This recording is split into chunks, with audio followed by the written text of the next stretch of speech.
তো প্রিয় ভাই অনে আর তো নাকর ফলি পাছর চিকিৎসা লইয়ন জি চিকিৎসা লইবার আগে অন তো হত সমস্যা লাগিত হইলা হইলা ব্যথা মাথা ব্যথা হত হইলা সমস্যা লাগিত না জি তো চিকিৎসা লইবার আগে সেই সমস্যা লাগিত ইনি কি হইবান এবং এখন চিকিৎসা করানোর পরে অনর নাকর কি অবস্থা একটু জানাইবান।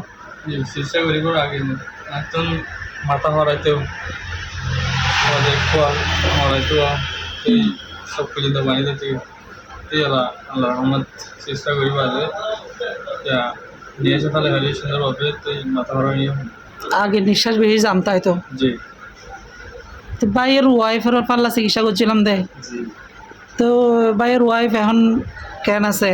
আলহামদুলিল্লাহ সুস্থ হয়েছে। আচ্ছা আগে আগে কি সমস্যা আসছিল চিকিৎসা লবার আগে? আগে সমস্যার জন্য মাথা হরাইতেও খোয়া হরাইতেও নিয়ে সুস্থভাবে উন্নত। ও আচ্ছা একই সমস্যা, তো এখন আলহামদুলিল্লাহ ভালো আছে। আলহামদুলিল্লাহ ভালো আছে।